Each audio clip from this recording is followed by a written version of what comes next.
já falei que criacionismo é uma cosmovisão, só que quando você dá um Google, você coloca criacionismo, você já começa a ver as besteiras aparecendo.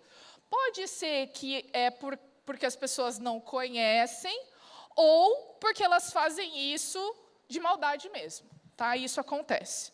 Então, olha só na Wikipédia. Na Wikipédia diz aqui que o criacionismo, no sentido amplo, é uma crença, até aí tudo bem, é uma crença, é uma cosmovisão, de que a humanidade, a vida, a Terra e o universo são a criação de um agente sobrenatural.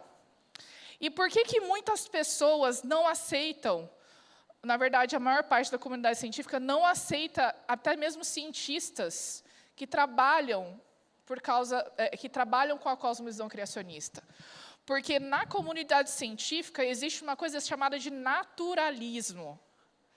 O naturalismo ele é uma metodologia, uma forma de trabalhar. E no naturalismo, você não admite de forma alguma que exista a influência de um ser sobrenatural. Então, eu, com a minha ciência, diz o cientista, consigo explicar qualquer tipo de fenômeno do mundo natural com as leis naturais e o mundo natural. Não preciso de Deus para isso. E eu estava lendo essa semana, eu estava pesquisando, escrevendo a palestra da tarde, e eu achei um artigo de um cientista que, com o grupo dele, estava tentando testar algumas hipóteses criacionistas. E aí ele escreveu um artigo com o grupo dele e submeteu a uma revista. E aí a editora da revista respondeu e falou assim, olha, eu estou aqui impressionada com a sua tentativa de tentar publicar um trabalho que leva em consideração algumas proposições criacionistas, porque quando a gente publicar esse trabalho, ao publicar essas hipóteses, nós vamos validar cientificamente o trabalho de um criacionista. E a gente jamais pode permitir isso. Isso não existe? E que, por sinal, cientistas, criacionistas, podem fazer muitos questionamentos científicos e muito boa ciência com essa cosmovisão. É muito importante que a gente saiba disso. Às vezes a gente acha que criacionismo é só fé, é balela, é mito, é crença. Não. A gente consegue fazer ciência de boa qualidade, levando em consideração hipóteses que podem ser formuladas por meio do relato bíblico. Nós temos aí o dilúvio. Todo mundo gosta muito de falar sobre dilúvio, sobre fósseis. Dr. Naor, que passou a vida fazendo pesquisa e baseou-se em algumas das suas hipóteses no relato do dilúvio, de que houve uma grande catástrofe e que deixou marcas nas rochas do nosso planeta. Mas no momento que você diz, eu sou criacionista, as portas se fecham para você. E você fica diante de uma estrutura blindada. E você é alvo de preconceito. Então, é muito complicado, porque aí a gente vê aqui, ó, seu uso moderno é restrito à rejeição da evolução biológica. Por ciência, não.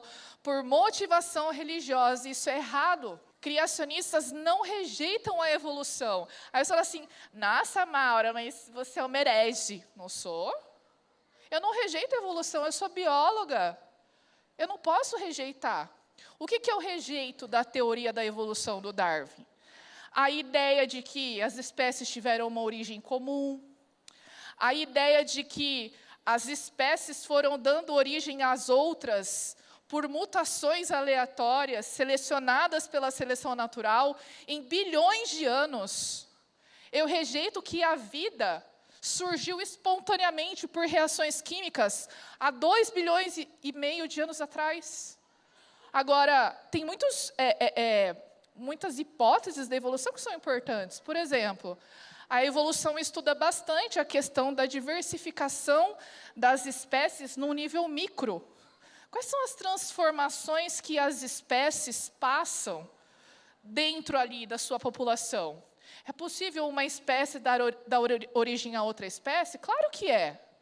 É possível observar isso em décadas. E tem uma palestra, ano passado, eu vim aqui para o Rio, na igreja de Botafogo, eu falei sobre os tentilhões. Em 40 anos, houve uma variação dentro da espécie dos tentilhões, no tamanho do bico. Como eu, bióloga, vou negar isso? Um estudo que foi acompanhado e tem provas, eu não gosto de falar em prova em ciência, né? Mas nesse caso tem prova porque foi documentado. Tiraram foto. Eu não posso negar isso. O que eu nego na evolução, na verdade, o que eu não aceito da teoria da evolução, é aquilo que nós não temos evidências para e que são baseados em pressuposições filosóficas.